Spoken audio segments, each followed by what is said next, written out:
den her jo direkte overførbar til sånn som overkroppsstyrken I Birken da. Ja, det kan se for meg da. Det veldig mye vanskeligere å overføre det vi gjør I styrkerommet, med vekter og sånn, til skiløypa. Fordi...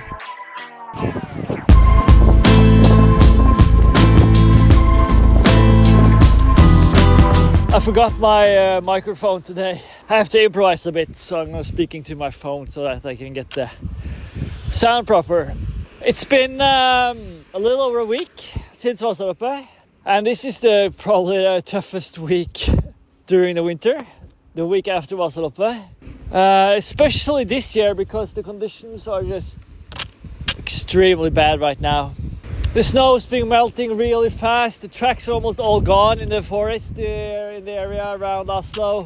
And it's kind of hard to motivate yourself to go skiing after Vasaloppet, especially because you're kind of a little bit done, you know. You put so much energy, both physically and mentally, into Vasaloppet.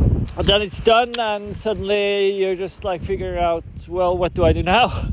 And usually I just head for mountains, go ski touring, because that's what I like to do the most, really. So it's kind of weird that I'm doing all this cross-country skiing stuff thingy, whatever this is, because I don't identify myself as a cross-country skier, really, but it's fun. I'm not saying it's not fun, but it's kind of weird that it's ended up like this. But since the conditions in the mountain are so bad, there's no point going there either at the moment, so I'm just trying to motivate myself to keep going. And now I'm down at Holmenkollen because this is essentially the only place you can ski properly right now. I'm gonna meet up with Ole and we're gonna have a session together. And if you don't know who Ole is, then he's the coach I've been working with this season, which have been really great. He has been setting up my training schedule and we had like sessions a couple of times a month where we've been going over technique and we've been doing some intervals and just different kind of training just to make sure I'm progressing, basically. So I'm gonna meet him now in a few minutes and we're gonna have a training session that's probably directed against the Birkebeiner race because yes, I signed up for the first time. Never done before, never had the motivation to do it, but I figured, okay, this year is the year. I'm doing it. And everything Birkebeiner is something we're gonna talk about next week.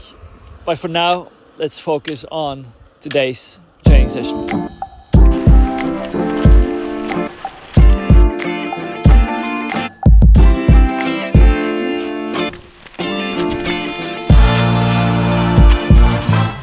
Vi bare gå gjennom de siste punktene vi jobbet med sist, og så tar vi litt ettarmstaking.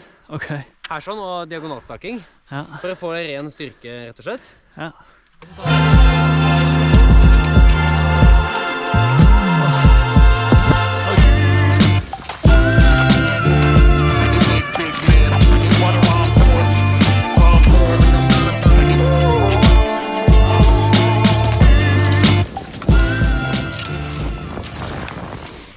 Da skal vi ta rett og slett stake på en arm. Tar vi 3 stykk på hver arm, og så bytter vi. Den er litt tyngre. Og da blir det, målet der da, det er å prøve ikke, når jeg legger på her, at man ikke glir ut sånn. Okay. At man...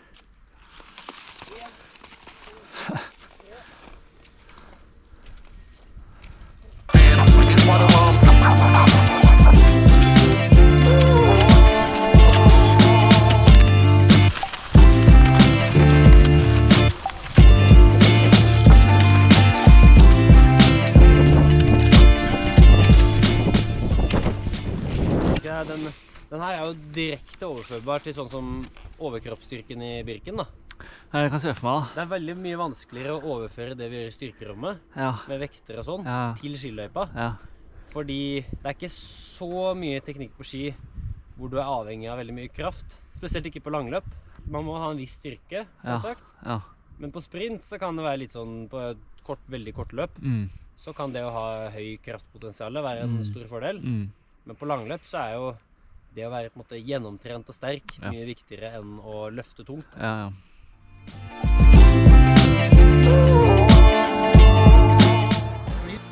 Well, as you can see, it doesn't matter how good you are. it's always something to work on the technique, and yeah, it's almost back to basics sometimes. But it's really nice to have somebody to kind of be able to spot those things and be able to correct you and say what's good and what's not good, and see that the proper steps are taken, which I have, and which is really cool. And it's good to know that my technique can improve a lot more, and if I can improve my technique, it's gonna go even faster, even though I don't increase my capacity. So that's kind of cool to think about, that if I just do small steps with my technique, I can like chip off several minutes on my time in Vasaloppet, for instance. So that's cool. Doing Beacon this weekend. I really try to motivate myself to ski these days, but it's hard. It's really hard, but it's only a few days away, and once I'm on the start line, I'm sure I'll be ready to give my all. And we can talk more about why I haven't done Beacon, why I'm doing it now, and what I think about it in a way when we get to Lillehammer on Friday evening. Alright, thanks a lot for watching. I guess I'll see you really soon then. Peace.